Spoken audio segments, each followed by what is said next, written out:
En este video veremos la clasificación tipográfica. Para comenzar tenemos la tipografía que es gótica o fractal. Imitaban a la escritura de la Edad Antigua. Comenzó a difundirse en la antigua Alemania, que entre sus características podemos mencionar que sus trazos eran horizontales y verticales y gruesos, trazos oblicuos y finos y tenues, trazos ascendentes y descendentes cortos, remates muy elaborados.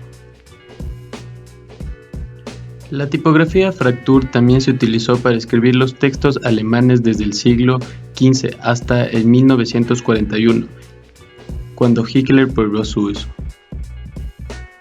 Actualmente muchos diseñadores de estos tipos están creando nuevas tipografías a partir de las antiguas tipografías góticas o Fraktur. Al pasar el tiempo se fueron creando más tipografías, como son las humanísticas y venecianas, en el siglo XV y siglo XVI.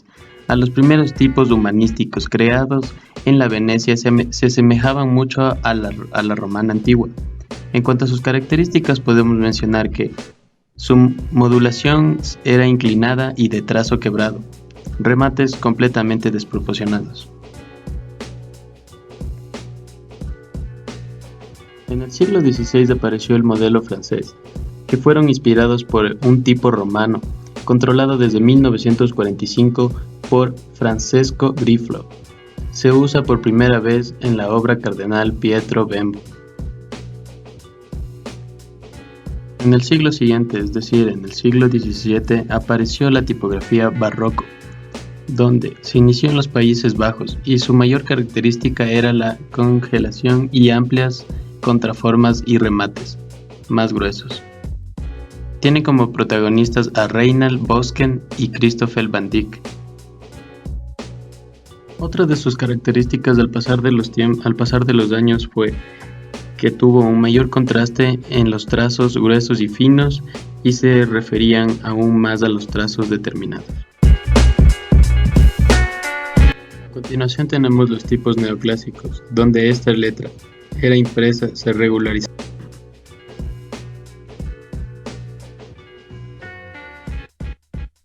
Por último tenemos a las de transición o reales, llamados así porque no se ajustan con exactitud.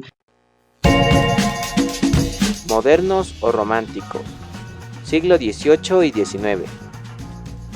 En 1784, Firmin Didot creó el primer tipo moderno. Este estilo fue mejorando con la creación del italiano Bodoni y fue empleado como texto corrido hasta principios del siglo XIX. Estos tipos poseían caracteres formales que en otra época no se hubieran podido tallar, tales como abrupta modulación de los trazos, remates finos que no se enlazan con el asta, eje vertical. Industriales, siglo XX. Con la llegada de la revolución industrial, llegan nuevas necesidades en el mundo de la comunicación, por lo que nacen nuevas soluciones en forma de nuevos tipos. Egipcios. Son aquellos de grandes remates, también llamadas tipografías mécanas. Exageran los remates de las modernas produciendo un impactante aspecto. Se crearon a principios del siglo XIX. Palo seco o grotescos. Son aquellos que no disponen de remate. No se podría establecer una fecha en la que aparecieron los primeros. Se presume que en algunos catálogos aparecería en el siglo XIX. Humanistas. Vuelta a las formas del renacentismo. Ejemplo, trazo modulado, eje humanista, terminales al estilo de la pluma, grandes aperturas. Posmodernistas, siglo XX e inicios del siglo XXI. A partir de los años 70 se generó un nuevo estilo de diseño, denominado posmoderno. Este no posee un perfil bien definido, ya que al romper con su antecesor, el movimiento moderno no sigue una línea específica, y por tanto, sus planteamientos son diversos. Partiendo de la tipografía posmodernista, nace la rotulación, fantasía u ornamentales. Son aquellos tipos decorativos inspirados en la rotulación de carteles o reclamos. No se recomienda su uso en largos bloques de texto, ya que están creadas para poco texto que va a ser leído desde lejos. Generalmente es una reinterpretación y no posee norma. Actualmente la tipografía tiene muchos movimientos y para los expertos la clasificación puede variar.